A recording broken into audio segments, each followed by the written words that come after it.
est venu vous donner des bons conseils pratiques pour, au quotidien, être en mesure d'assurer le mieux possible la protection des informations sensibles que l'on peut être amené à détenir dans le cadre de nos activités professionnelles. Donc c'est vrai que la cybercriminalité, c'est une nouvelle forme de criminalité qui n'est pas encore bien encadrée. Et donc c'est vrai que par des bonnes habitudes comportementales, il est facilement et gratuitement possible de mieux se protéger. Je vais céder la parole juste à Michel s'il veut se présenter. Oui, bonjour mesdames et messieurs, je suis Michel Rochelet, délégué régional de l'Agence nationale de la sécurité des systèmes d'information. Très succinctement, cette agence est un service du Premier ministre et depuis 2 ans, nous avons mis en place en région un délégué qui a notamment pour mission d'accompagner les entreprises et de les sensibiliser, en particulier les PME, sur ces aspects de cybercriminalité qui sont de plus en plus prégnants. Donc c'est vrai que dans le cadre des missions qui incombent à ma direction, on a une mission de lutte contre l'espionnage industriel et contre les ingérences économiques étrangères. Et donc dans ce cadre-là, on est régulièrement au contact des entreprises, qu'elles soient de très petites ou de très grande taille, des laboratoires, des centres de recherche et des acteurs institutionnels. Et dans le cadre de nos contacts au quotidien, on est régulièrement amené à constater les mêmes types de dysfonctionnements en termes de comportement. Donc c'est vrai qu'au-delà d'une bonne politique de sécurité que l'on peut mettre en place pour être en mesure de se protéger mieux contre tout ce qui relève de l'espionnage industriel ou des ingérences économiques étrangères, malheureusement, les individus et les structures sont surtout victimes de leur négligence, tout simplement au travers des failles de sécurité qu'elles laissent s'installer au quotidien, encore une fois, tout simplement au travers des mauvaises habitudes comportementales que l'on prend l'habitude de laisser s'installer. Donc notre but aujourd'hui, c'est vraiment tout simplement d'essayer de corriger ces erreurs comportementales. Donc c'est vrai qu'on arrive directement dans le vif du sujet qui concerne les vulnérabilités techniques. Donc vous savez qu'aujourd'hui, dans la mesure où tout est dématérialisé, on se retrouve avec 90% de l'information qui circule de manière électronique. Donc quelque part, en termes d'encombrement, il y a un aspect vraiment pratique, sauf que malheureusement, ça nous contraint à ne surtout pas oublier que tous les outils avec lesquels on fonctionne au quotidien, nos ordinateurs portables, nos tablettes, nos téléphones portables, sont des outils bien pratiques, mais qui doivent impérativement être assortis de bonnes habitudes sur le plan comportemental, tout simplement pour ne pas s'exposer bêtement à la perte ou au vol de nos informations. Alors, ce qu'on préconise en général par rapport à tout ce que l'on vous donne aujourd'hui, ce sont évidemment des bons conseils qui sont applicables dans le cadre de la vie personnelle, mais on vous les donne aujourd'hui dans le cadre des activités professionnelles. C'est vrai qu'en général dans les entreprises, on préconise d'installer une station blanche, c'est-à-dire d'installer un ordinateur qui est isolé du réseau et qui doit servir à toutes les personnes qui sont amenées à utiliser des supports amovibles à l'extérieur, alors disques durs et autres clés USB, tout simplement quand ils reviennent à l'intérieur de la structure, leur faire prendre l'habitude d'utiliser cette station blanche qui est mise en place, tout simplement pour effectuer un diagnostic du support et s'assurer que vous ne revenez pas à l'intérieur de votre structure avec des choses vérolées que vous avez pu capter tout simplement en utilisant votre support sur un ordinateur qui n'appartient pas à votre structure. Alors je précise que le coût d'installation de ces stations blanches est minime. Ce sont des postes dédiés, isolés, avec aucune application, connectés à Internet et qui contiennent simplement des mises à jour de bases de signature. Et ces stations blanches ont un effet à la fois rassurant pour l'entreprise. Ça montre au personnel qu'il y a un effort, une volonté pour améliorer la sécurité, mais aussi vis-à-vis de vos clients. Parce que montrer que l'on contrôle les supports, c'est quand même un gage de confiance. Alors malheureusement, en termes de vulnérabilité, c'est vrai que quand on se rend dans les structures pour la première fois et que l'on a l'occasion de discuter avec les responsables informatiques, alors grand désarroi, ils nous confient quasiment tout le temps que la vulnérabilité sur le plan informatique, alors on le sait, le piratage, les intrusions informatiques, ça constitue aujourd'hui une réalité, mais malheureusement la vulnérabilité, elle vient essentiellement de l'intérieur dans la mesure où elle se situe essentiellement au niveau de l'interface chaise-clavier, autrement dit au niveau des utilisateurs. Donc d'où la nécessité de bien éduquer ou rééduquer ses collaborateurs pour adopter justement une bonne hygiène informatique d'un point de vue comportemental. Donc adopter une bonne hygiène d'un point de vue comportemental, ça commence par n'utiliser des logiciels, que des logiciels et des antivirus pour lesquels vous avez acquis une licence. Donc c'est ce qu'on appelle des logiciels et antivirus réguliers. Alors je ne vous parle pas de téléchargement en open source. Chez les éditeurs de solutions qui mettent à disposition des solutions gratuitement, je vous parle de téléchargement sur des plateformes de mise à disposition, comme par exemple télécharger.com. On est tous déjà allés sur ce genre de plateforme et on a tous pu constater que l'on peut très rapidement y télécharger des applications, des solutions. Alors c'est facile, c'est rapide, c'est gratuit. Ce sont des applications ou des solutions qui normalement sont payantes. Là, elles sont gratuites. Et évidemment, si on prend le temps de s'y intéresser un peu, si on est un peu curieux, ce qu'on ne fait jamais, si on s'intéresse aux conditions générales d'utilisation, ce que les gens ne font jamais dans la mesure où il s'agit toujours de pavés soporifiques. Donc c'est vrai qu'en termes de conditions générales d'utilisation, les gens se contentent toujours de prendre le curseur, d'aller en bas à droite, de cocher la case qui stipule que oui, j'ai bien pris connaissance de toutes les conditions générales d'utilisation et oui, je suis d'accord avec tout ça. Sauf qu'on ne sait jamais avec quoi on est d'accord et tous les droits que l'on concède justement à l'hébergeur de la solution qui, en échange de notre accord, met à notre disposition cette solution gratuitement. Donc c'est vrai que pour ce qui concerne le matériel qui a un caractère professionnel, on vous déconseille très fortement d'aller télécharger ce genre de choses, parce que comme je vous le disais, sur ce genre de plateforme de mise à disposition, dans les conditions générales d'utilisation, il est précisé qu'il décline toute responsabilité, tout simplement parce qu'il ne s'agit que de plateformes de mise à disposition, et dans ce cadre-là, évidemment, ils sont parfaitement conscients qu'une partie importante des solutions, des applications ou des logiciels que vous pourriez y télécharger sont susceptibles d'être accompagnés de pièces vérolées qui ne seront pas automatiquement détectées par votre antivirus au moment de l'installation. Alors, je ne sais pas si vous avez tous entendu parler des attaques dites APT, Advanced Persistent Threat, mais le délai moyen de détection de ce genre d'attaque est de 320 jours. Donc, ça vous donne un ordre d'idée très clair en matière de menaces et de développement diffus que pourrait prendre justement quelque chose d'installer à votre insu sur l'un de votre support et qui pourrait prendre tout le temps de se déployer. La majorité des attaques proviennent des applications, des algorithmes. Et l'être humain étant faillible, les concepteurs de ces algorithmes, soit par malveillance, soit par négligence, introduisent ce qu'on appelle des bugs. Un bug, c'est une erreur de programmation et c'est tout à fait normal. Et la preuve en est que les attaques Petya, NotPetya et WannaCry, dont on a vu les effets avec ces rançongiciels, ont exploité des failles de ces algorithmes et des mises à jour d'applications qui n'avaient pas été faites. Donc, tu as parlé d'APT, des attaques persistantes avancées. Il faut savoir que la crainte de l'ANSSI, d'un point de vue global, sur l'analyse de la menace, ce sont précisément les attaques qu'on ne peut pas détecter et qui se préparent de longue date. Et certaines des attaques aujourd'hui qui sont particulièrement nocives ont été préparées il y a 3 ans. Donc vous voyez que c'est un travail en profondeur qui est organisé par des entreprises mafieuses ou terroristes ou criminelles, on aura l'occasion d'y revenir, et qui nécessite une préparation logistique très sophistiquée. Ce que je voudrais dire, c'est que souvent les entreprises, quand on va les visiter, considèrent qu'elles ne sont pas des cibles. Vous nous racontez tout cela, après tout, pour l'instant on n'a rien eu, il n'y a pas de raison qu'on soit victime de quelque attaque que ce soit.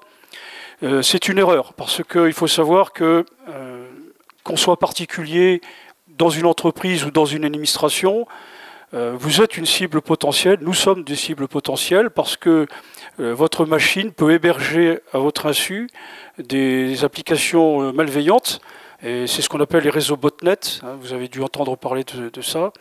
Et le jour J, à leur H, elles serviront d'armes par destination à des hackers de grande envergure pour exploiter la puissance de calcul de ces machines afin de mener des attaques de grande envergure.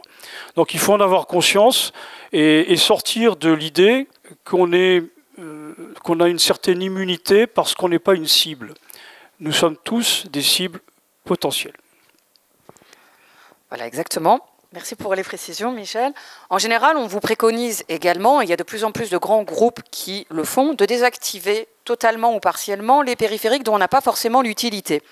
Alors je m'explique, le problème ne se pose quasiment plus aujourd'hui dans la mesure où les ordinateurs récents, modernes, ne sont plus équipés de lecteurs CD. En revanche, vous le savez, on a une multitude de ports USB. On n'a pas forcément le besoin de tous les ports USB. Et ce que font de plus en plus souvent les grands groupes, c'est de configurer les ports USB en fonction des besoins des utilisateurs des ordinateurs. Je m'explique, si dans le cadre de vos obligations professionnelles, vous avez besoin de recourir à un disque dur externe ou une clé USB de grande capacité, le responsable informatique peut tout à fait configurer ce support pour faire en sorte que le port USB ne reconnaisse que votre support. C'est une mesure de sécurité supplémentaire qui fait en sorte que si quelqu'un, à votre insu, essaye de plugger un support dans votre ordinateur, il ne pourra pas l'utiliser, évidemment dans la mesure où son support ne sera ni reconnu ni identifié par votre machine. Maintenant, inversement, quand vous êtes amené à vous déplacer à l'extérieur, vous pouvez être amené à travailler avec des partenaires ou des collaborateurs au développement d'un projet en commun. C'est vrai que de plus en plus souvent, encore une fois, tout est dématérialisé aujourd'hui et pour éviter les encombrements, c'est vrai que souvent les gens se déplacent à l'extérieur tout simplement avec leur clé ou leur disque dur, sachant que là où ils se rendent, ils auront la possibilité d'avoir un ordinateur mis à disposition. Dans ce cadre-là, vous devez être particulièrement prudent. Donc j'ai une machine virtuelle ici qui fonctionne sous Windows. C'est vrai que les gens en général sont plus familiarisés avec l'univers Windows plutôt que l'univers Macintosh. Mais en tout cas, pour prendre l'exemple de ma machine qui fonctionne sous Windows, donc là j'ai un petit dossier qui s'appelle USB. Et donc dedans j'ai un exécutable de clé USB, donc rien de bien inquiétant. Alors évidemment, j'aurais pu vous demander si quelqu'un parmi vous avait une clé USB. Évidemment, je vais m'en garder dans la mesure où même si quelqu'un parmi vous a une clé USB, je suis désolée, mais on ne se connaît pas. Et dans la mesure où on ne se connaît pas, je ne peux pas vous faire confiance, tout simplement parce que comme on vous l'expliquait, vous pourriez avoir sur votre support des fichiers malveillants qui étaient téléchargés et installés malgré vous. Donc c'est pour ça que je préfère utiliser mon support. Donc, pour prendre l'exemple de ma clé USB, évidemment, si je plug ma clé USB, il me demande, évidemment, si je me connecte au Mac ou à ma machine Windows, je me connecte à ma machine Windows. Évidemment, comme à chaque fois que l'on plug un support, il me propose d'ouvrir le dossier. Évidemment, mon dossier, je ne l'ouvre pas dans la mesure où je préfère retirer ma clé immédiatement. Et donc, mon fichier USB, tout à l'heure, qui était vide, comme vous pouvez, il n'y avait que l'exécutable de clé USB. Comme vous pouvez le constater, il n'y a plus seulement l'exécutable de clé USB, il y a un autre fichier. Donc, on est bien le 17 mai. Donc, il est 10h47. Donc, voilà, le temps qu'il propose d'ouvrir le dossier, il a tout simplement téléchargé le contenu de ma clé USB. Donc il faut être vigilant quand vous allez à l'extérieur avec vos supports personnels, parce que le souci c'est qu'aujourd'hui les gens fonctionnent avec des supports de très grande capacité, et le problème c'est que quand vous allez à l'extérieur, vous allez faire juste une présentation, sauf que sur votre support, il y a des tas de données à caractère personnel, à caractère professionnel, en tout cas autant de données qui à votre insu peuvent être récupérées. Donc ça c'est possible tout simplement parce que sur mon ordinateur, j'ai un aspirateur de clé USB, qui est actif au démarrage de ma machine, ce qui fait que toutes les personnes qui vont plugger leur support dans mon ordinateur vont voir instantanément toutes leurs données aspirées par mon ordinateur. Donc évidemment, au-delà de ne pas vous connaître et de ne pas pouvoir vous faire confiance qu'il y a une réalité, je n'utilise pas votre clé USB non plus parce que les données qui sont sur votre clé USB, évidemment, ne regardent que vous. Et moi, j'ai rien de confidentiel sur ma clé USB. Donc voilà, soyez vigilants quand vous allez à l'extérieur. Alors, je ne vous dis pas qu'il faut revenir en arrière et revenir avec des dossiers papier. Mais en tout cas, c'est vrai, je vous rassure, on n'est pas sponsorisé par William Saurin. Mais en tout cas, quand vous allez à l'extérieur, prenez un support de petite capacité. Prenez les 2 secondes nécessaires tout simplement à transférer la présentation que vous devez faire. Auquel cas, quand bien même vous seriez amené à utiliser une machine sur laquelle pourrait être installé le même genre d'application malveillante, vous ne vous exposeriez pas à la récupération de vos données personnelles ou professionnelles, dans la mesure où, dans la multitude de vos données, il y en a probablement qui ont un degré de sensibilité particulière. Alors, on en arrive à une autre problématique, qui est celle des mots de passe. Alors qui est très ancienne et on revient tout le temps dessus, mais on insiste très lourdement dessus, parce qu'évidemment, on aurait dû commencer notre intervention en vous disant qu'on est bien conscient du fait qu'il n'y ait pas de risque zéro. Le risque zéro, évidemment, n'existe pas, c'est toujours une question de mise en œuvre de moyens. Un concurrent mal intentionné, fermement décidé à récupérer des infos sur le projet que vous développez actuellement, ou un ancien employé, pour je ne sais quelle raison, vraiment aigri, décidé à mettre en œuvre un acte malveillant, fera toujours une mise en balance. Est-ce que ça ça vaut le coup de déployer tous ces moyens par rapport aux résultats que l'on souhaite atteindre. Donc c'est vrai qu'il n'y a pas de risque zéro, c'est juste une question de mise en œuvre de moyens matériels, humains et ou financiers. Donc, le mot de passe, c'est juste, encore une fois, une mesure de sécurité supplémentaire.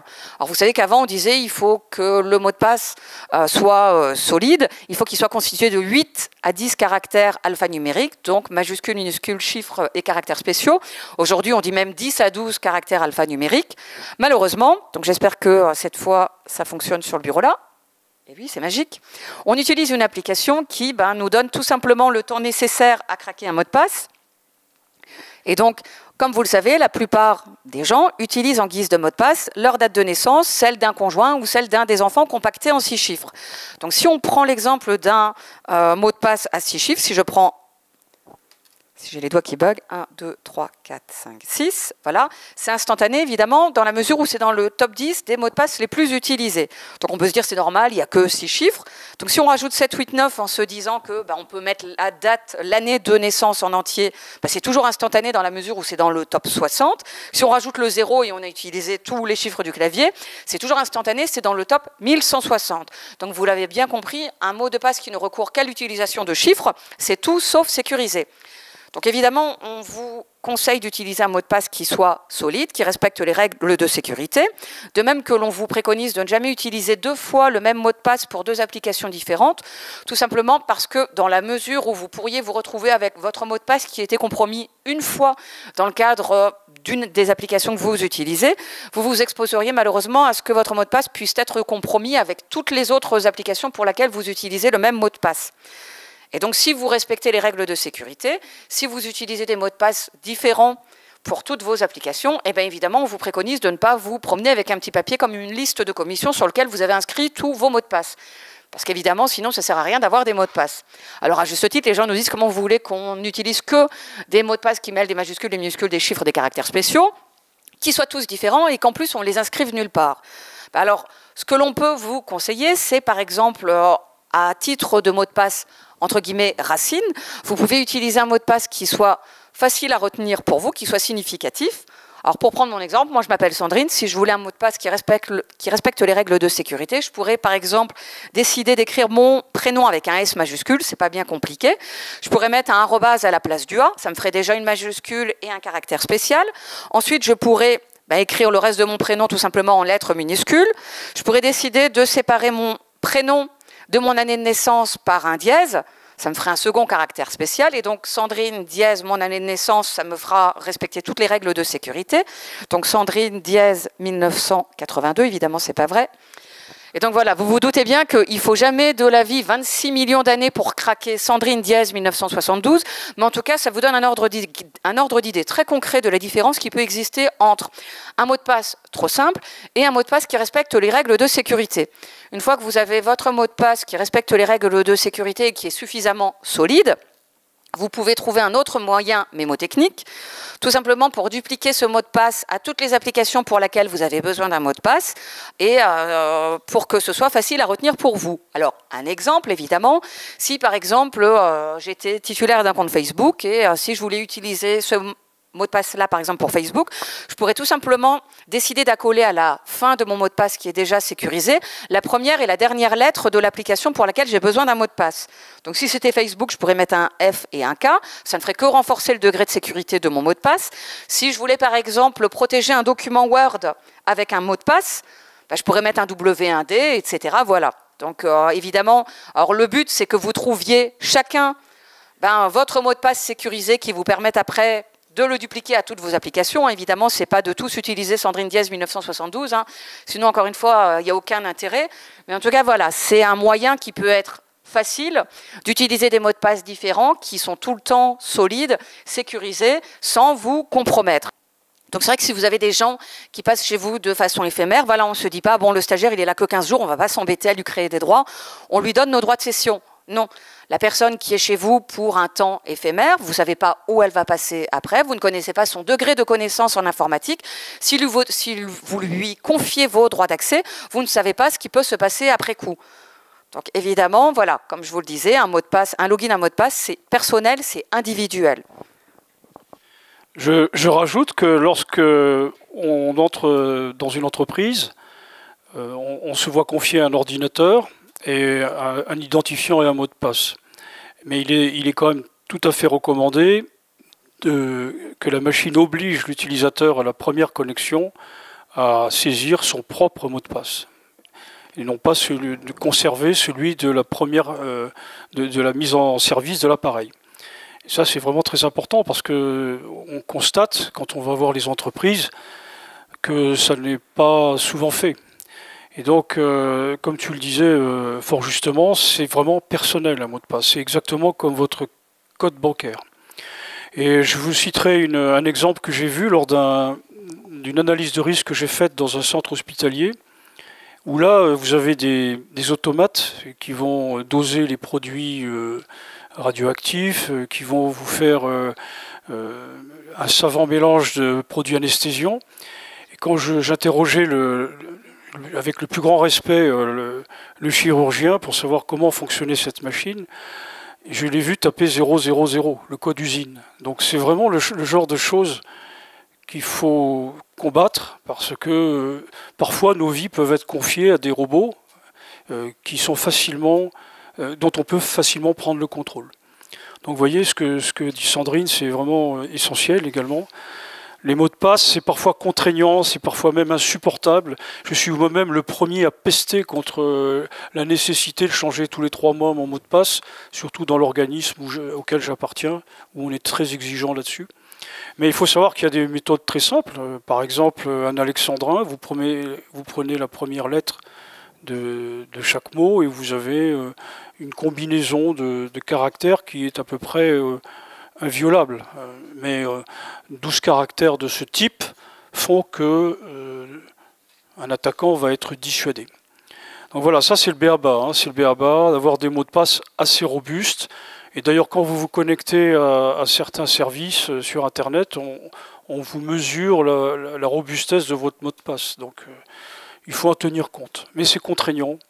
Mais sachez que la gestion des mots de passe, c'est une vraie difficulté. Il ne faut pas se voiler la face et de manière très concrète et de manière très pragmatique. On vous dit ce qu'il ne faut pas faire et ce qu'il faut faire, mais dans la vraie vie opérationnelle qui est la vôtre, c'est parfois dur à gérer. Je peux simplement, pour conclure, vous dire qu'un jour, j'ai pratiqué également un audit d'un grand compte fournisseur d'énergie. Et l'administrateur système avait délivré aux employés une liste où chacun voyait les mots de passe des autres. Donc ça, c'est franchement, je l'ai vu. Donc c'est le genre de choses qui, pour moi, relève de la faute professionnelle. Voilà. Alors un autre vecteur de vulnérabilité, c'est évidemment la télémaintenance informatique. Donc évidemment, qui dit télémaintenance dit obligation d'opérer à distance pour pouvoir procéder aux opérations de maintenance, de dépannage, etc. Et donc là, encore une fois, très régulièrement, quand on se rend pour la première fois dans une structure et qu'on essaye d'observer comment ils sont organisés sur le plan de la maintenance informatique, bien régulièrement, quand ils ont recours à de la télémaintenance informatique et qu'on leur demande comment ça s'opère, est-ce qu'il y a une gestion des droits, des ports d'accès, etc. Souvent, c'est une question qui a été complètement occultée et l'acteur de télémaintenance a un accès entier et total à l'ensemble des données du réseau. Ce qui, évidemment, comme vous vous en doutez, représente une vulnérabilité certaine. Donc c'est vrai que c'est important de mettre en place tout simplement un dispositif tout simplement d'accès à votre réseau quand votre réseau a besoin d'opérations de maintenance, ou alors de bien encadrer ce à quoi votre opérateur peut justement accéder. Alors c'est vrai que bien avant les révélations d'Edward Snowden il y a quelques années, quand on expliquait aux gens qu'il fallait bien garder présent à l'esprit que énormément des opérateurs de télémaintenance informatique, de placement de matériel informatique chez vous étaient de nationalité anglo-saxonne, ça faisait toujours sourire les gens. Et donc depuis, alors c'est vrai, je me rappelle tout à fait, quand je faisais une sensibilisation le jour où on a appris que Edward Snowden révélait au monde entier que, oh mon Dieu, nos amis américains nous espionnaient. Et donc ce jour-là, je faisais une conférence et je me disais, c'est marrant parce que les gens ont tous dû écouter la radio le matin, parce que pour une fois, je ne voyais pas de... voilà. Parce que La veille, j'étais amenée à faire une autre sensibilisation et en disant aux gens qu'ils devaient être particulièrement prudents, surtout quand les opérateurs de télémaintenance étaient souvent de nationalité étrangère, pour ne pas dire anglo-saxonne. Les gens faisaient tout le temps « voilà, il faut arrêter la paranoïa », etc. Ceci dit, je vous rassure, on vit très bien avec la paranoïa et il vaut mieux une excès de prudence qu'une surprise fort désagréable. Parce que en matière professionnelle, si on est amené à être confronté à une surprise fort désagréable, en général, elle est accompagnée de conséquences qui le sont aussi désagréables. Donc c'est vrai qu'il faut une attention particulière, justement, au niveau de vos opérations de télémaintenance si vous externalisez ce genre de service. Alors en termes de vulnérabilité humaine, c'est vrai qu'on se retrouve avec des systèmes informatisés vulnérables, mais qui sont corrigés avec les mises à jour qui sont réalisées au quotidien. Mais malheureusement, on est surtout confronté à des erreurs humaines qui ne sont pas corrigeables dans la mesure où elles résultent tout simplement d'erreurs comportementales. Donc l'ouverture d'une pièce jointe inconnue mais qui malheureusement était piégée, le clic sur un lien électronique qui malheureusement était piégé, des mots de passe trop faciles qui évidemment alors AZERTY, 1, 2, 3, 4, 4 x 0, etc. Et donc là malheureusement ça constitue 80% des vulnérabilités. Donc c'est vrai qu'il faut être vigilant par rapport à ça. Alors ce que l'on vous conseille, c'est en dehors de la sphère professionnelle, évidemment, de vous garder de diffuser de façon trop large vos coordonnées professionnelles. Ça vous permet déjà de vous protéger mieux contre les spams en tout genre, évidemment, parce que vous le savez, même si on a des anti-spams, etc., c'est compliqué, évidemment, la gestion des spams. Et le souci, c'est que vous devez le constater, on continue quand même à recevoir encore des tentatives d'usurpation d'adresse mail de nos répertoires. Vous recevez un mail qui semble provenir d'un contact professionnel, d'un ami ou d'un membre de votre famille. Et si vous êtes un peu curieux, vous constatez qu'il y a une légère différence. En ce moment, il y a des mails frauduleux qui circulent. C'est la DGFiP qui demande aux entreprises d'envoyer justement la liste des clients avec lesquels ils travaillent, de faire connaître le mode de paiement, si c'est toutes les quinzaines, toutes les trentaines, etc. Et d'envoyer l'une des dernières factures échues de vos clients. Donc évidemment, on se doute bien que c'est pour mettre sur pied des escroqueries. Et donc, si on ne fait pas très attention, bon, évidemment, on peut être amené à répondre. Sauf qu'évidemment, déjà, il n'y a pas d'entête DGFiP. Ça, je pense que les cybercriminels qui s'adonnent à ce genre d'escroquerie en ce moment vont vite corriger la donne et juste mettre une en-tête de la DGFiP. Sauf que si on regarde un peu, on se rend compte que dans l'adresse de la DGFiP, qui est un organisme officiel gouvernemental, c'est en .gouv. Alors je crois que c'est org ou EU. Évidemment, c'est impossible. Tous nos sites officiels sont en .gouv.fr déjà. Et si on regarde dans la signature électronique en bas, il y a une erreur dans l'adresse, dans la rue, justement, de la DGFiP. Dans le nom de la rue, il y a une erreur d'orthographe. Mais ça, évidemment, il faut être un peu curieux et être capable de le voir. Au-delà des erreurs que ces criminels en herbe commettent, malheureusement, aujourd'hui, les pirates sont parfaitement capables d'usurper de façon parfaite les adresses de vos répertoires. Ce qui veut dire que vous êtes susceptible de recevoir un mail qui provient clairement de quelqu'un que vous connaissez, mais dont l'adresse est parfaitement usurpée. Donc pour ça, il n'y a qu'une solution, c'est d'être vraiment attentif au contenu du mail. En général, quand vous recevez un mail pour lequel l'adresse est usurpée, ça va être un mail très succinct qui est amené normalement à vous faire soit très rapidement ouvrir une pièce jointe ou cliquer sur un lien. Donc si c'est à caractère professionnel, ça va être par exemple le CV de la personne dont je te parlais.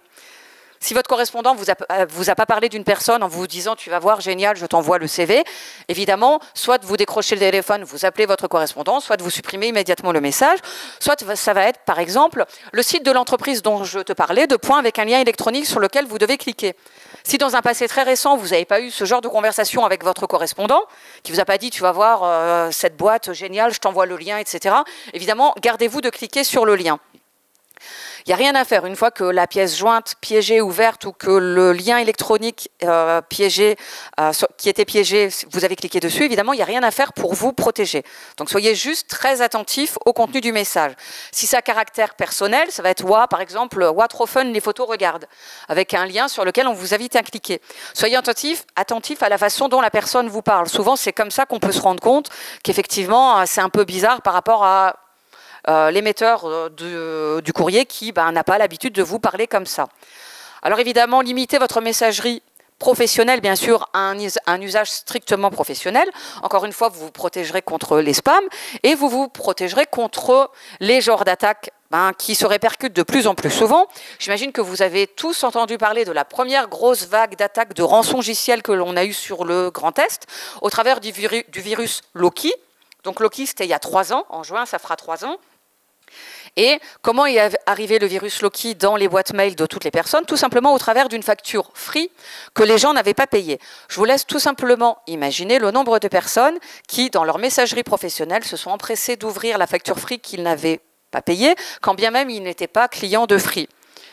Alors évidemment, la facture Free, la facture rue du commerce, etc.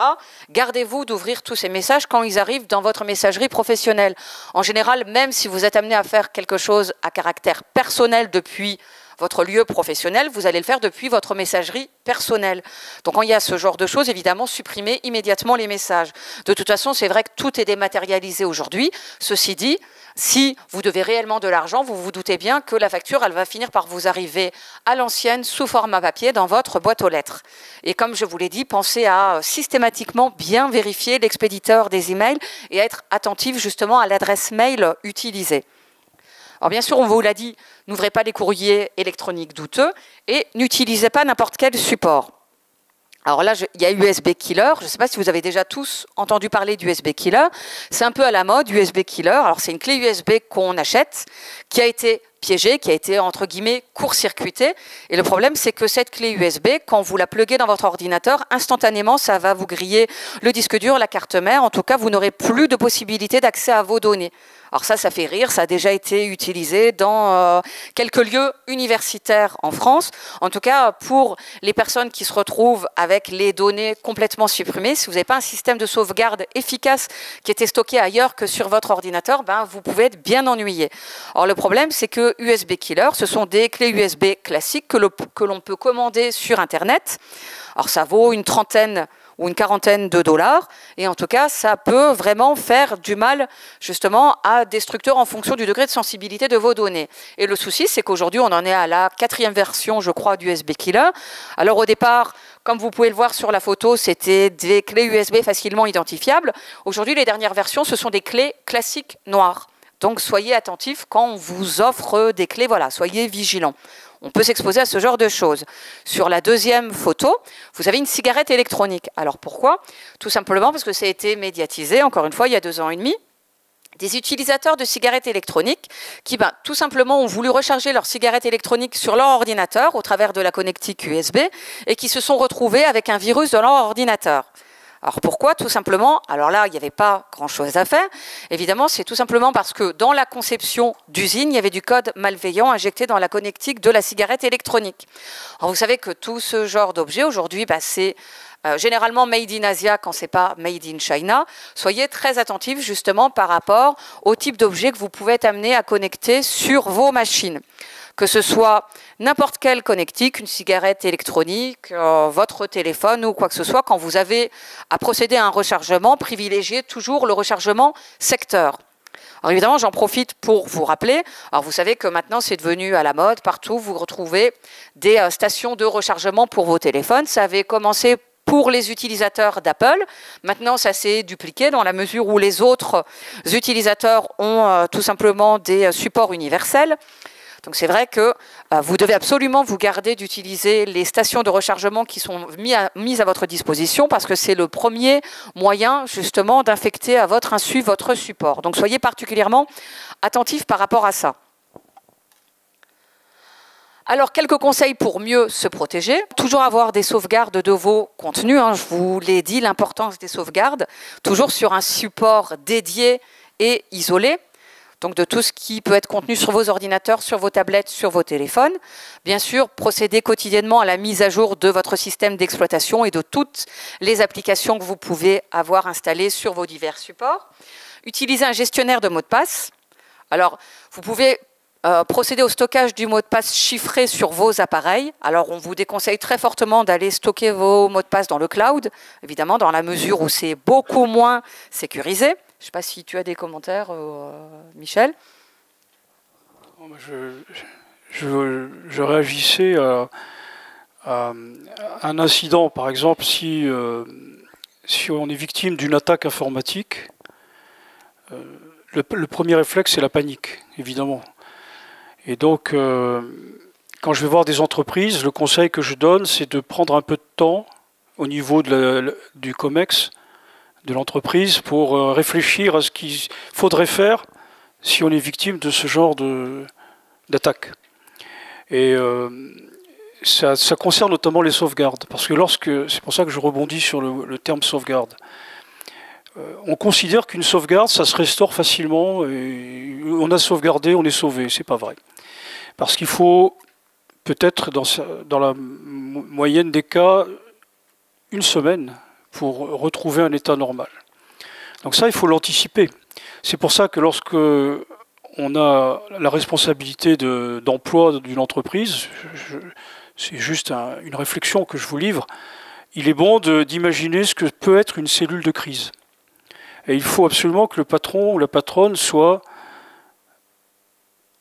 dégagé de la conduite de l'événement, qu'elle ait des leviers de manœuvre, des marges de manœuvre pour prendre les bonnes décisions. Parce qu'une personne qui ne dort pas pendant 3 jours et 3 nuits fait n'importe quoi et ne commande plus, ne dirige plus son entreprise. Donc ce que je conseille, je ferme rapidement la parenthèse, c'est quand on fait une cellule de crise, quand on réfléchit à l'organisation d'une cellule de crise, il y a 3 fonctions à mettre en œuvre. La première, c'est la conduite événementielle. Voilà ce qu'on fait, etc., etc. On vous le dira. La seconde, c'est la communication en interne et en externe, et aussi la fonction judiciaire, c'est la judiciarisation du sinistre. Ça, c'est très important. Et enfin, la troisième, c'est l'anticipation, c'est-à-dire avoir toujours un regard vers la sortie de crise. Ça peut être le dépôt de bilan, la sortie de crise, dans certains cas. C'est déjà arrivé. Donc, c'est un petit conseil que je donne. C'est un peu nouveau parce que je constate que beaucoup d'entreprises n'ont pas réfléchi à cela. Et le jour où ça arrive, c'est la panique, c'est la catastrophe. Je ferme la parenthèse. En général, ce que l'on préconise également, c'est d'utiliser des systèmes de VPN qui, comme vous le savez, vous permettent de créer un tunnel sécurisé entre votre machine et le serveur ou l'autre machine avec laquelle vous êtes amené à échanger des données. Alors évidemment, le VPN, ça n'assure en aucun cas la sécurité de toutes les données qui sont contenues dans vos supports. En tout cas, ça assure la sécurité des données qui sont échangées dans la mesure où elles sont échangées de façon chiffrée. Et on préconise évidemment de recourir à tout ce qui est antivirus et pare-feu, et que ce soit évidemment configuré de façon efficace.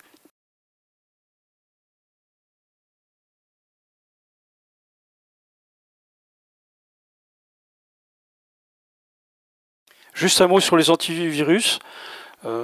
Il est recommandé de ne pas avoir le même antivirus, même si c'est le même éditeur, mais avoir une version différente. Pour la station blanche, pour le poste utilisateur et pour le serveur. Et dans toute la mesure du possible, essayer d'avoir des antivirus différents. Je prends le cas du ministère des Armées. Au ministère des Armées, il y a 3 antivirus différents. C'est obligatoire. Et il ne faut pas oublier que, effectivement, lorsqu'on vous remet une clé, eh bien, cette clé, il faut la passer dans l'antivirus. Une petite anecdote. Toute bête, c'est le directeur de l'École nationale d'administration à Strasbourg qui m'a raconté ce test qui a été fait aux États-Unis, un test psychologique. Et il y a des conférenciers comme nous, on leur met sur la table une bouteille d'eau et un cadeau avec bien sûr une clé USB piégée où il y a un petit message « Vous avez été piégé ». Sous emballage. Le réflexe du conférencier, alors ce que j'ai oublié de vous dire, c'est qu'on va vider le tiers du contenu de la bouteille d'eau qui est propre, personne ne l'a bu. Mais le réflexe humain, quand on voit ça, on dit je ne prends pas l'eau parce qu'elle est contaminée, quelqu'un l'a bu. Mais en revanche, je prends la clé USB parce que c'est un cadeau. Vous voyez, dans tout ce que dit Sandrine, il y a une énorme part, de psychologie et de comportemental où on se fait piéger, voilà, c'est tout. Alors en termes de phishing ou de hameçonnage, comme vous le savez, on est passé de ce genre de tentative de hameçonnage qu'on recevait il y a 10 ans avec 10 fautes d'orthographe par ligne. Aujourd'hui, il n'y a quasiment plus de fautes, voire plus du tout. Donc évidemment, ça continue toujours à se propager, mais le souci, c'est qu'on est passé à ce genre d'attaque devenue bien plus inquiétante. Donc c'est vrai que les rançongiciels, là, en quelques années, ça a pris une ampleur considérable et, comme je vous le dis, vraiment très inquiétante. Quel que soit le type de rançongiciel, quand vous êtes attaqué par un rançongiciel, évidemment, donc le rançongiciel, dans la plupart des cas, il arrive sur votre propre machine, soit au travers d'une pièce jointe piégée que vous allez ouvrir, soit au travers d'un lien électronique piégé sur lequel vous allez cliquer.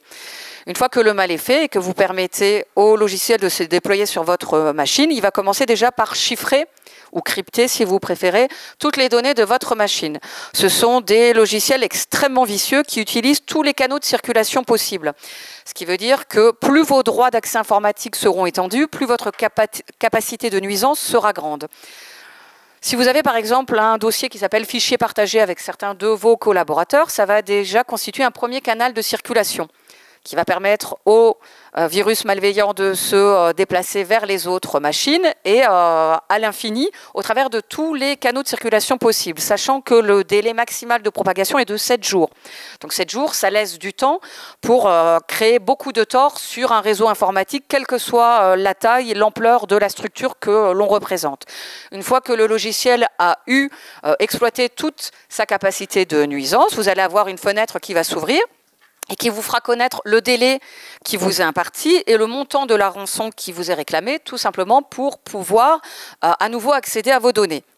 Donc là, en l'occurrence, c'était 72 heures et on demandait 0,5 bitcoin. C'est vrai que le paiement de la rançon, il se fait toujours sous forme de bitcoin, autrement dit sous forme de monnaie virtuelle que vous allez acheter sur Internet. Alors ça fonctionne un peu comme PayPal, vous allez acheter vos bitcoins et ensuite vous recevez une autre fenêtre qui vous fait prendre connaissance de l'adresse à utiliser tout simplement pour pouvoir procéder au paiement de la rançon une fois que vous avez acheté vos bitcoins. Vous allez procéder au paiement de la rançon en échange duquel vous allez recevoir une clé de déchiffrement qui va vous permettre de pouvoir normalement accéder à nouveau à vos données en déchiffrant tout simplement vos données qui avaient été encodées. Alors le souci, c'est que la première entreprise qu'on a eu attaquée en Lorraine, c'était il y a 3 ans. Et donc, c'est l'assistante de direction d'un petit sous-traitant du nucléaire du côté de Cattenom qui avait une petite fenêtre qui s'était ouverte et qui lui proposait la mise à jour de son antivirus. Donc, vous savez bien que quand vous êtes dans un système, entre guillemets, corporate, ce n'est pas à vous, à titre individuel, de vous occuper de toutes les mises à jour qui sont à faire sur vos machines. Donc, elle n'a pas vu le mal, elle a cliqué sur OK. Et bon, malgré elle, en plus, allez savoir pourquoi, mais l'assistante de direction disposait de droits d'administrateur, donc elle a eu une très grosse capacité de nuisance. Et donc, malheureusement, le virus s'est déployé à toutes les machines de l'entreprise.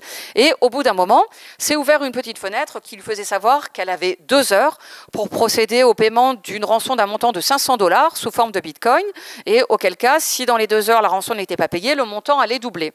Donc elle a avisé le responsable informatique. Évidemment, il a pensé être capable d'arriver à bout. Évidemment, non. Et au bout de 2 heures, comme ils avaient été prévenus, le montant de la rançon est passé à 1 000 $. Donc il a encore essayé de bidouiller pendant un tout petit peu moins de 2 heures, au final pour pas passer à 2 000 $.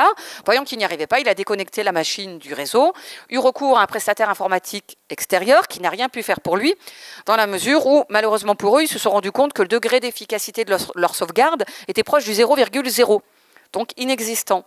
Donc évidemment, sans sauvegarde, difficile d'aller contre le paiement d'une rançon, etc. On était dans le début, en plus, des attaques par les rançongiciels. Parce que comme vous le savez, on préconise toujours, évidemment, de ne pas payer. Et donc là, notre sous-traitant du nucléaire s'est retrouvé avec une seule solution qui consistait à reconnecter sa machine au réseau et à procéder au paiement de la rançon. Donc des 1 000 $ sous forme de bitcoin, en échange desquels ils ont reçu une clé de déchiffrement qui leur a permis de déchiffrer les 62 000 fichiers qui avaient été encodés par le virus malveillant. Je vous laisse expliquer, je vous laisse imaginer. Ils avaient été attaqués en juillet, je les ai rencontrés en octobre, et en octobre, ils étaient encore en train de procéder au déchiffrement de certains fichiers. Maintenant, une des dernières attaques pour lesquelles, justement, vous savez que les entreprises communiquent très peu, donc c'est difficile d'avoir un retour d'information. En tout cas, on a un gros opérateur téléphonique qui a eu une de ses employées attaquée également par un rançongiciel. Alors elle, c'est parce qu'elle a tout simplement voulu recharger son téléphone sur son ordinateur. Alors j'imagine que parmi vous, comme bien souvent quand on pose la question, est-ce qu'il y a beaucoup de gens parmi vous qui ont un antivirus installé sur leur téléphone? En général, beaucoup de gens n'en ont pas. Et donc c'est vrai que sauf à être un véritable geek et à être capable d'analyser les flux entrants sortants du téléphone, si votre téléphone est infecté, c'est difficile de s'en rendre compte. Elle, c'était son cas, le téléphone était infecté. Donc c'est le virus qui est passé du téléphone à son ordinateur. Et en tout cas, quand la fenêtre s'est ouverte, on lui demandait de procéder au paiement d'une rançon d'un montant de 250 € par fichier infecté. Je vous laisse imaginer si ça avait été, il y a 3 ans, 62 000 fois 250. Notre sous-traitant, il aurait mis la clé sous la porte. Donc quand je vous disais, ça prend une dimension inquiétante et gênante, évidemment, ces pirates qui sont cachés derrière leurs écrans ont compris que c'était un moyen facile, rapide de gagner beaucoup d'argent. Et donc on se retrouve même avec des entreprises auxquelles plusieurs milliers d'euros sont réclamés. Et les entreprises se retrouvent à négocier, à dire, ben voilà, non, moi par exemple, je ne peux pas payer 10 000 €, mais je peux vous donner 3 000 €. Donc ça prend des dimensions inquiétantes. On a un centre de traitement du cancer en France qui a été infecté par un rançongiciel. Et donc le temps de pouvoir, alors eux avaient un système de sauvegarde efficace, mais malheureusement le temps de pouvoir remettre leur système en état de fonctionnement, on s'est retrouvé avec tous les patients qui n'ont pas pu avoir accès à leurs soins pendant une semaine, tout simplement parce qu'on n'avait plus accès aux données santé de ces patients. Donc je vous laisse imaginer la dimension inquiétante que justement peut prendre ce genre de problématique. On en arrive à la problématique des téléphones. Vos téléphones, ce sont des ordinateurs de poche, dans la mesure où la plupart des gens ont pris l'habitude de répercuter leur mail professionnel sur leur téléphone. Donc évidemment, vos téléphones, au minimum, il faut mettre un mot de passe de déverrouillage de votre clavier, si vous n'avez pas de système évidemment biométrique. Alors, bien sûr, comme on vous l'a dit sur les ordinateurs, sur les téléphones, n'ouvrez pas les pièces jointes inconnues, dans la mesure où la plupart des gens déjà n'ont pas d'antivirus, et quand bien même vous avez un antivirus, on est limité par les capacités de l'antivirus. Soyez prudents dans le téléchargement des applications. Vous savez que quand vous téléchargez une application, on vous demande une autorisation d'accès à toutes vos données personnelles, dont vos photos et vos SMS. Vos photos et vos SMS, il n'y a aucune utilisation à caractère marketing. Donc soyez juste attentifs, tout simplement, parce que, encore une fois, vous ne lisez jamais les conditions générales d'utilisation de l'hébergeur de l'application, et donc vous ne savez pas tous les droits que vous concédez à l'hébergeur de l'application en échange de l'utilisation de son application, mais en tout cas, vous lui conférez le droit d'utiliser vos photos et vos SMS. Donc soyez particulièrement prudents par rapport à ce que vous pouvez être amené à stocker dans vos téléphones. Et enfin, les solutions de chiffrement de données, ce sont des solutions efficaces. Pensez à désactiver le Wi-Fi et le Bluetooth quand vous n'en avez pas besoin, même si ce sont deux fonctionnalités bien pratiques, ce sont deux fonctionnalités qui peuvent vous exposer malgré vous. Alors le Bluetooth, il faut savoir qu'il y a plus de 3600 virus mobiles qui se transmettent comme la grippe de téléphone à téléphone. Il y en a qui sont gênants, qui vont envoyer une multitude de SMS surtaxés à la minute. Donc ça, jusqu'à la première facture fort désagréable que vous allez recevoir, difficile de s'en apercevoir. Et pour ce qui concerne le Wi-Fi, évidemment, j'imagine que vous avez tous entendu parler de Man in the Middle, mais en tout cas, Man in the Middle, évidemment, ça consiste tout simplement à se faire passer pour la borne à laquelle vous souhaitez vous connecter et tout simplement récupérer les données que vous êtes en train d'échanger. Vous êtes à l'extérieur, vous êtes susceptible d'être vulnérable, c'est pas parce que vous êtes dans un parfait silence que vous êtes forcément sans susciter de l'intérêt. Si vous êtes entre collaborateurs, n'oubliez pas qu'on est tous pareils, on a des yeux et des oreilles, quand on a la chance que ça fonctionne, c'est fait pour voir et pour entendre. Donc si vous êtes en train d'échanger des propos, dites-vous bien que les personnes qui vous entourent, ces propos ne sont pas forcément perdus ou anodins pour eux. Si à contrario, vous êtes seul en train de travailler, sachez que ce que vous faites, ça peut représenter un intérêt pour les gens qui vous entourent. Donc c'est vrai que si on n'équipe pas son ordinateur d'un filtre de confidentialité qui fait en sorte que personne ne puisse loucher sur votre écran, il suffit tout simplement de se déplacer pour repérer où on va s'installer en fonction du degré d'intérêt des informations. Je vous rassure, tout le monde est pareil. Vous voyez bien qu'il a des épaulettes qui vous montrent qu'il n'est pas en train de jouer au solitaire. Il est comme tout le monde, il optimise son temps de travail et il en oublie un des principes qui voudrait que les infos sur son écran ne soient pas visibles de tous. Donc le dernier chapitre qui va être très rapide concerne les vulnérabilités humaines. Donc c'est vrai que quand on veut récupérer des informations, que ça concerne un projet ou quoi que ce soit, évidemment, la priorité consiste à identifier la personne la plus intéressante, la plus appropriée, celle qui est détentrice des informations pour pouvoir récupérer ces informations. Une fois qu'on a identifié cette personne, il suffit tout simplement de se mettre derrière elle le temps nécessaire à déterminer qui elle est, comment elle fonctionne, quels sont ses points forts, quels sont ses points faibles, tout simplement pour décider du mode opératoire le plus approprié pour approcher cette personne, plutôt sur un plan professionnel ou plutôt sur un plan personnel. Donc pour ça, on utilise un acronyme qu'on appelle le MICE, qui est l'acronyme de monnaie, idéologie, compromission, ego. Donc on détermine par exemple que vous êtes la personne dans votre structure qui nous intéresse par rapport à ce qu'on a besoin de récupérer. On se met derrière vous le temps nécessaire et on se rend compte par exemple que vous avez un vice, vous jouez beaucoup au jeu et pas de bol, vous perdez tout le temps. On saura que c'est votre talon d'Achille. Ou alors vous êtes déjà divorcé, remarié et pour vous certaines fins de mois comme les mois d'été, Noël, etc. sont plus particulièrement difficiles. On saura que l'argent peut constituer un levier actionnable. Autre cas de figure, on se met derrière vous le temps nécessaire et on constate par exemple que vous fédérez un mouvement politique particulièrement extrémiste, que vous adhérez par exemple à un mouvement idéologique limite sectaire ou que vous appartenez à une communauté religieuse particulière. En tout cas, on va vous approcher, on va vous faire croire qu'on partage exactement la même idéologie que vous. Pour ce qui relève de la compromission, évidemment, plus on va récupérer d'informations qui relèvent de votre sphère intime, plus on va avoir de poids contre vous. Encore une fois, on se met derrière vous le temps nécessaire et on se rend compte que vous partagez votre vie habituellement avec quelqu'un, mais que vous vous trompez souvent d'adresse. Donc là, on ne va pas s'embêter, on va clairement vous faire comprendre que si vous ne voulez pas que votre moitié habituelle, évidemment, on apprenne que vous vous trompez souvent d'adresse, vous avez plutôt intérêt à nous donner les informations qui nous intéressent. Et enfin, l'ego. On est tous pareils. Le travail, c'est l'endroit où on passe le plus de temps dans notre vie. Et tous les matins, quand on arrive au boulot, il n'y a personne qui passe une demi-heure à nous expliquer combien on est beau, bon, indispensable au fonctionnement de notre structure. Ça participe du fait d'être payé pour faire un job. En général, la plupart des gens vivent bien avec ce postulat, mais il y a malheureusement des personnes qui sont en mal d'ego et qui ont besoin de se sentir valorisées. Pour certaines de ces personnes, aller les flatter dans leur ego de façon surdimensionnée, ça peut nous amener effectivement à les faire déborder du cadre de ce qu'elles devraient être autorisées à dire et ça peut nous permettre effectivement de récupérer de l'information. Vous l'avez compris, notre dernier propos s'intéressait tout simplement aux réseaux sociaux. Tout simplement parce qu'ils soient à caractère professionnel ou personnel, ce sont des vrais vecteurs de récupération d'informations. Ça constitue vraiment une mine d'or. Donc on appelle ça le paradoxe du CV parce que ça, c'est l'image que vous devez donner de vous par rapport à la structure que vous représentez. Et ça, c'est l'image que vous vous exposez à donner de vous au travers des réseaux sociaux. Tout simplement parce que vous ne maîtrisez pas toujours ce qui paraît sur vous sur ces réseaux sociaux. Je vous disais tout à l'heure, vous approchez pour vous faire croire qu'on est exactement comme vous.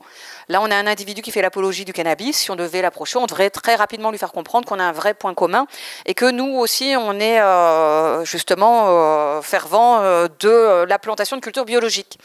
Là, vous avez une idée très concrète des propos à employer pour faire croire à cette personne que vous partagez exactement la même idéologie que lui. Là, vous avez deux photos qui sont tirées du site de fans de Being Drunk. Donc, visiblement, ça a l'air réussi parce qu'ils ont l'air plutôt heureux de vivre. Sauf que, malheureusement, ce sont des photos qui relèvent de leur vie privée. Quelque part, si professionnellement, ils sont irréprochables, quelque part, leur vie privée nous regarde que. Sauf que, malheureusement, ces photos réutilisées dans un contexte peuvent leur nuire sur le plan professionnel.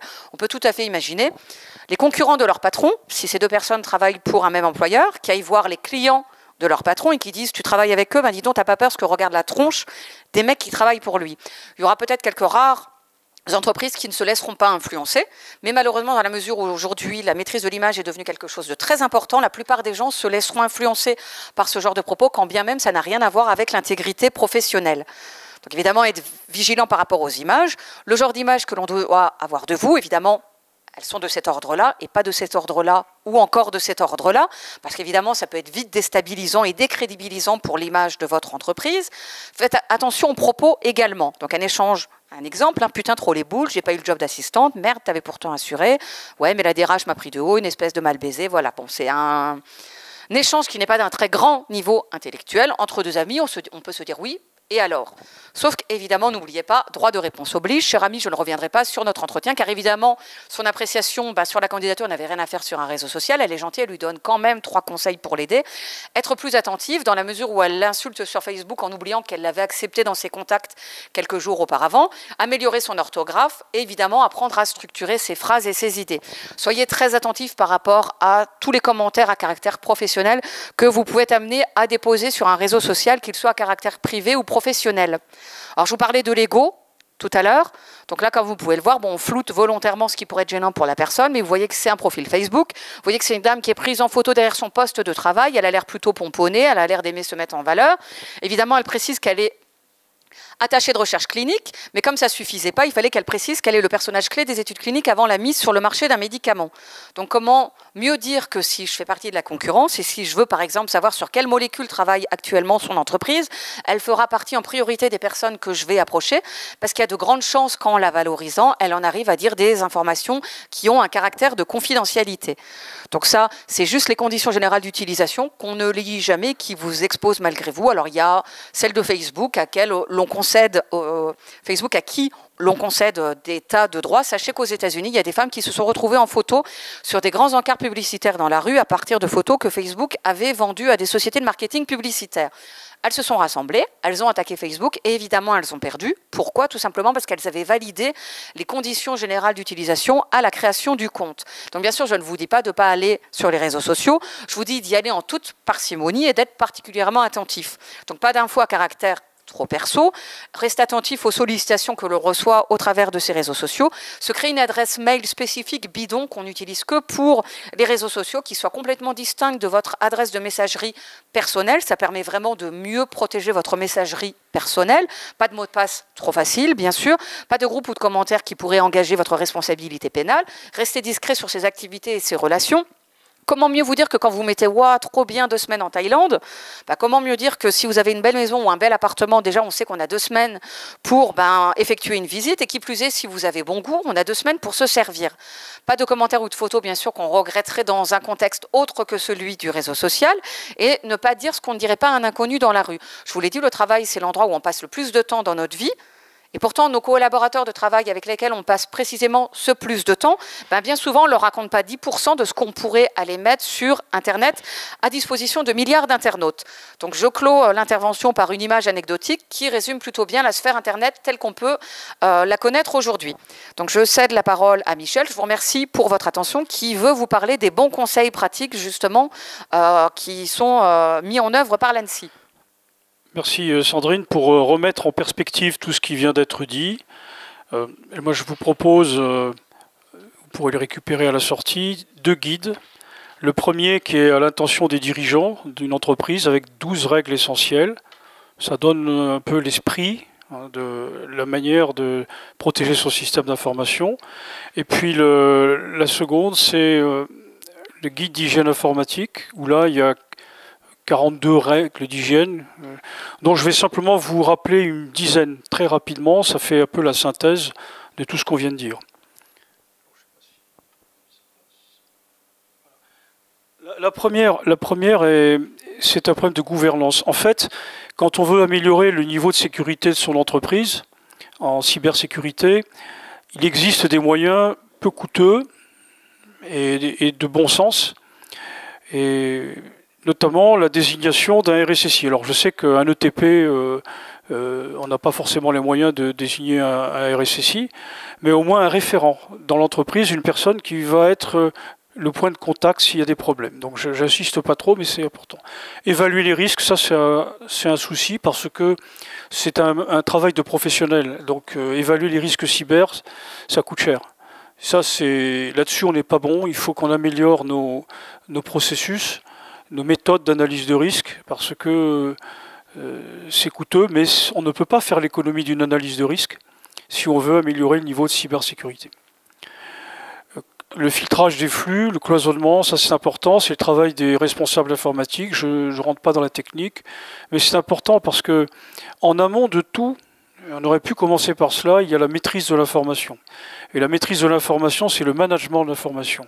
Quelles sont les informations essentielles? Quels sont les actifs informationnels essentiels de l'entreprise? Et à partir de là, on peut pouvoir identifier des espaces de partage de ces informations, créer des domaines de confidentialité et cloisonner les réseaux. La mise à jour des logiciels, ça c'est... La mise à jour des logiciels, on en a parlé, mais c'est fondamental. C'est pas évident, c'est pas du tout évident, mais c'est le point de passage obligé pour avoir une sécurité homogène. Ensuite, les accès physiques et logiques. Ça, c'est très important parce que tout est combiné. On peut très bien laisser sa clé USB sur son bureau en partant, à condition d'avoir une serrure aux normes et des barreaux aux fenêtres, etc. Bon, Mais ça, cette défense en profondeur, il faut la concevoir. Il ne sert à rien d'avoir des équipements qui sont ouverts à tout vent. Les supports amovibles, c'est le gros problème, je n'insiste pas, mais n'oubliez pas que si on veut attaquer une entreprise, on va mettre sur le parking, on va poser une clé USB par terre, et le réflexe humain, c'est de prendre la clé pour savoir à qui elle appartient. Et là, on infecte toute l'entreprise. Le chiffrement des informations sensibles, ça c'est très important. Les opérations de cryptographie sont dans nos transactions bancaires invisibles. Quand vous mettez votre carte bancaire, il y a des mécanismes cryptographiques très sophistiqués.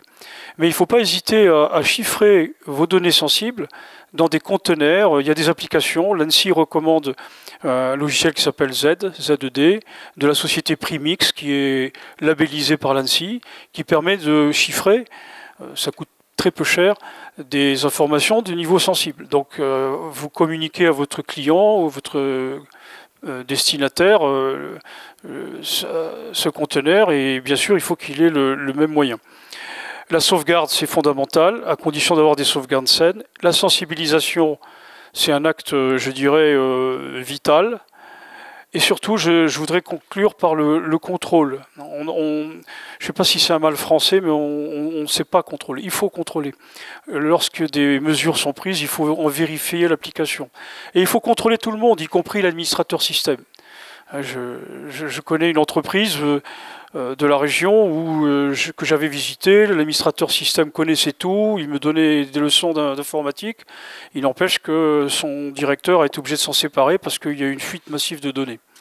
Donc vous voyez, il avait un abus de privilège. C'est ce qu'on appelle le principe du moindre privilège. Il faut être capable d'avoir des droits qui ne sont liés qu'à la fonction. Et enfin, alors, si vous voulez vous former à la cybersécurité, il existe un moyen gratuit. Vous allez sur ce site, c'est l'ANSSI qui l'a mis en œuvre. Il y a 50 000 adhérents. Et c'est un module, il y a 4 modules d'auto-formation. Et ça connaît un vrai succès. Donc je ne peux que vous recommander de vous inscrire une demi-journée par semaine pour votre responsable informatique. Et il va rapidement monter en compétences au niveau cyber. Et enfin, si tout va mal et si vous êtes victime d'une attaque, vous avez le moyen de vous raccrocher à cet organisme qui a été incubé par l'ANSSI, qui s'appelle ACIMA. C'est un site sur lequel on peut déclarer le sinistre, évaluer sa nature et vous mettre en contact avec un prestataire de proximité qui, à titre onéreux cette fois, pourra vous rétablir vos fonctions vitales. Voilà, je n'insiste pas. Très rapidement, donc c'est à votre disposition. Et bien sûr, si vous réussissez à remplir les 42 règles d'hygiène, l'ANSSI vous recrute, parce que c'est pratiquement impossible. Il faut en avoir conscience, c'est un idéal vers lequel il faut tendre. Et quand vous faites de la cybersécurité au niveau de l'entreprise, c'est ma conclusion, il faut y aller par petites étapes, de manière pragmatique, sans forcément vouloir faire un Fort Knox cyber. En tout cas, merci de votre attention. Si vous avez des questions, il n'y a pas de souci. On est à votre disposition. Et juste une précision, sachez que si vous jugez utile de sensibiliser vos collaborateurs dans vos structures, on peut intervenir, évidemment à titre gratuit, on est des services publics, on peut intervenir dans vos structures et sensibiliser vos collaborateurs aussi. Juste pour rebondir, moi, on le fait en 3 heures, si vous le souhaitez. Moi, j'interviens. Première heure, je discute avec votre responsable informatique. On fait un schéma technico-opérationnel des flux entrants, des flux sortants. On commence à identifier les risques. C'est une macro-estimation du risque. C'est pas du tout une analyse de risque, parce que ça, c'est réservé à des équipes spécialisées. Moi, je ne fais pas d'analyse de risque. Mais ensuite, la deuxième heure, je visite les installations. Je regarde par où passent les câbles, où est l'armoire électrique, enfin des choses simples, où sont les prises, etc. La salle serveur, comment c'est organisé, on voit des choses intéressantes. Et puis la troisième heure, c'est une synthèse avec le directeur de l'entreprise, parce que moi c'est ma cible. La cible, c'est le directeur de l'entreprise. Il n'est pas question de faire de la morale, parce que je sais très bien que à ce niveau-là, il y a beaucoup de responsabilités, mais c'est une réflexion commune sur des points à améliorer. il y a des systèmes moins attaqués, tout simplement parce qu'il y a moins d'utilisateurs. Donc ça a été une légende pendant longtemps, le fait que les utilisateurs d'Apple ne soient jamais victimes. C'est pas vrai. Et dans la mesure où il y a de plus en plus d'utilisateurs, évidemment, il y a de plus en plus d'attaques spécialement développées à destination de cette communauté-là. La communauté Linux, bon, c'est vraiment différent, mais c'est pas une communauté sans risque non plus. Il n'y a pas un système à préconiser et à conseiller de privilégier pour ne pas être ennuyé. Ce qu'il faut dès le départ, quel que soit le système qu'on va utiliser, c'est mettre en place juste une bonne politique sur le plan comportemental. La maîtrise totale des systèmes d'information n'existe pas et on prend un risque naturel quand on fait appel à un système d'information. Quand on fait la cybersécurité, on a tendance aujourd'hui à raisonner qu'en application. On ne voit que les couches hautes du modèle OSI. On raisonne en application, mais il ne faut pas oublier que si on descend vers les couches basses, vers les systèmes supports, vers les tuyaux, parfois pour un attaquant, il est plus simple de se connecter directement sur le fil et de récupérer toutes les informations. Mais si on va même dans l'ordinateur, vous avez vu récemment les problèmes avec les puces électroniques, avec les microprocesseurs. Même un microprocesseur dont on n'a pas la maîtrise technologique comporte des vulnérabilités intrinsèques. Avec des mécanismes de débordement de tampons, on peut arriver à retrouver des informations dans le microprocesseur. Donc tout cela, il faut en avoir conscience, et c'est précisément le but de l'analyse de risque, c'est d'utiliser le système en pleine connaissance des risques que l'on encourt. Et donc, il y a dans ce guide des mesures techniques et des mesures organisationnelles. Alors, il n'y a pas de mesure technique sans mesure organisationnelle, et réciproquement. Donc c'est la combinaison des deux qui va permettre de réduire le risque à un niveau acceptable. Mais une mesure technique seule, vous trouverez toujours le moyen de la contourner. En revanche, on considère que dans les mesures organisationnelles, il y a 3 grands piliers qui sont très importants, qui permettent de réduire de 50% la surface d'attaque. C'est une démarche qualité. Le premier pilier, c'est la gouvernance, qui fait quoi? Le deuxième pilier, c'est la formation-sensibilisation, un travail au quotidien, avec beaucoup de psychologie. Et puis le troisième pilier, c'est le contrôle. Donc si on arrive à mettre en place ces règles qui ne sont pas forcément coûteuses, on réduit sérieusement la surface d'attaque, mais on aura toujours la vulnérabilité technologique dès lors qu'on ne maîtrise pas ni les systèmes d'exploitation, ni les composants électroniques. Alors déjà pour la gendarmerie, je ne sais pas, je fais partie de la police nationale, donc je ne peux absolument pas vous dire, voilà, je ne sais pas sous quel système ils utilisent, quelles applications, etc. Donc voilà, je dirais une bêtise si je vous répondais, donc sur ça, je ne sais pas si tu sais, Michel, mais voilà. Moi, je suis pas, nous on est au niveau interministériel, donc chaque ministère a en fonction de règles de gouvernance globale, le choix de ses moyens. Donc je n'ai pas. Et après, pour ce qui concerne les banques, sincèrement, les banques font partie des organismes comme les entreprises, petites ou grandes, qui ne communiquent pas sur ce qui leur arrive, etc. Ce que l'on peut constater en tant qu'utilisateur, voilà, c'est qu'ils développent des systèmes de plus en plus performants malgré tout et de double contrôle en cas d'opération, etc. Donc, on peut quand même considérer qu'il n'y a pas de risque zéro, on l'a dit tout à l'heure, mais on peut considérer quand même que ce qu'ils mettent à disposition des utilisateurs, c'est relativement sécurisé. C'est vrai que quand vous avez des claviers qui changent automatiquement et systématiquement, évidemment, c'est difficile, même avec un keylogger ou quoi que ce soit. Vous allez récupérer une fois le mot, mais il ne servira pas à la fois. Enfin, voilà, c'est pas... Après, vous avez une procédure de double contrôle avec vos téléphones portables, etc. Donc, c'est pareil, ça combine. Je pense qu'ils sont tout à fait conscients des risques, parce qu'évidemment, les risques augmentent, puisque malheureusement, dans le domaine de la cybercriminalité et de la cybersécurité, c'est un peu une course à l'échalote. Et on peut considérer qu'on a toujours un train de retard, parce qu'on ne peut jamais, par anticipation, savoir quels vont être les nouveaux moyens utilisés par les cybercriminels, etc. Donc c'est vrai qu'on se dépêche toujours le plus rapidement possible de s'adapter, de se mettre à niveau et de porter la bonne parole pour dire aux gens, voilà, soyez vigilants, parce que maintenant, la menace, c'est ça. Et puis, on se reverra dans 6 mois et ce sera différent, etc. Donc c'est vrai que c'est un peu compliqué. Les banques en ont conscience. Et je pense que c'est pour ça qu'elles combinent de mieux en mieux et qu'elles croisent de plus en plus plusieurs systèmes justement pour améliorer le degré de sécurité. Vous voyez, ce type d'équipement, c'est portable, dont sont dotées les forces de police et de gendarmerie, où il y a également une tablette. Hein, ça a été conçu par l'ANSSI sur la base d'un logiciel libre, Android. Mais nous avons rajouté des couches de sécurité et nous en avons la maîtrise. Donc là, on a la possibilité de développer des applications à peu près sécurisées. En revanche, cet appareil, il me permet d'accéder à ma messagerie professionnelle avec un extranet, il n'y a aucun problème, mais il n'y a pas de géolocalisation, il n'y a pas de, ça, il fait pas papa-maman, quoi. Il fait que, il ne me sert que pour un usage strictement professionnel.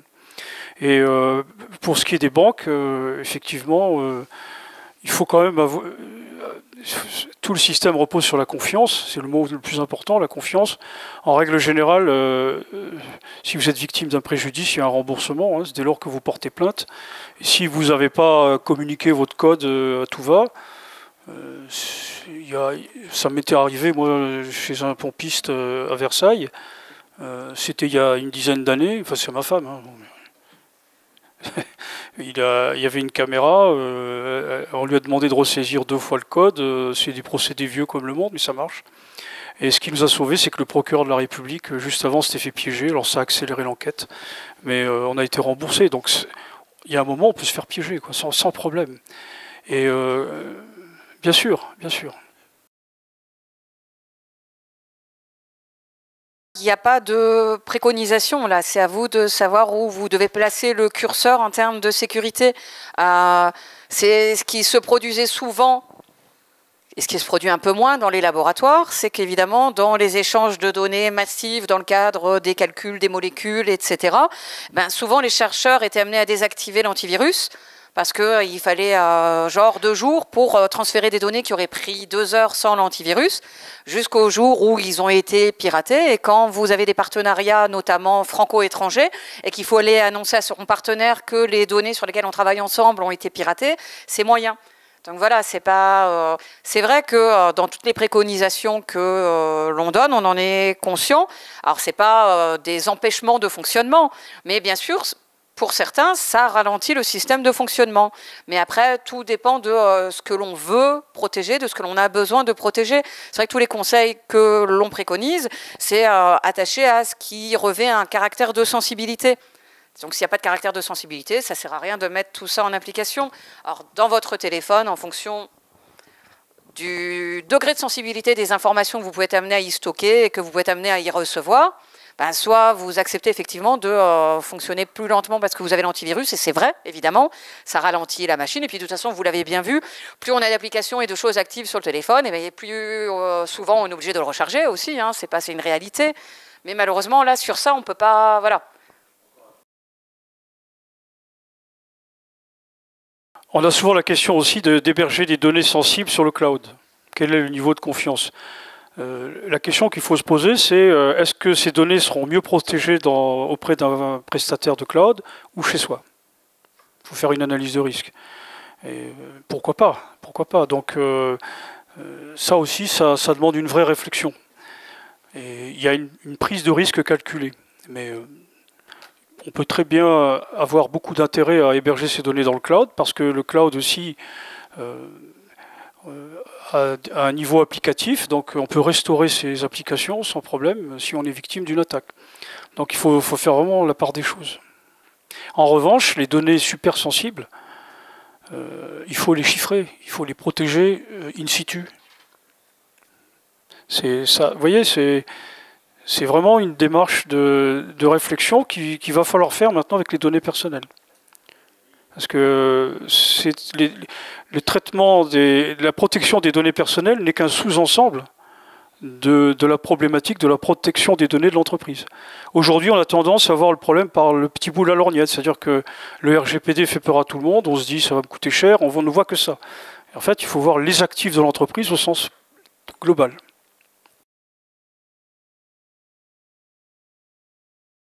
Vous avez tout à fait raison, parce qu'il y a encore énormément de structures qui, tout en ayant... Parce qu'il y a beaucoup de gens qui confondent évidemment sauvegarde et copie.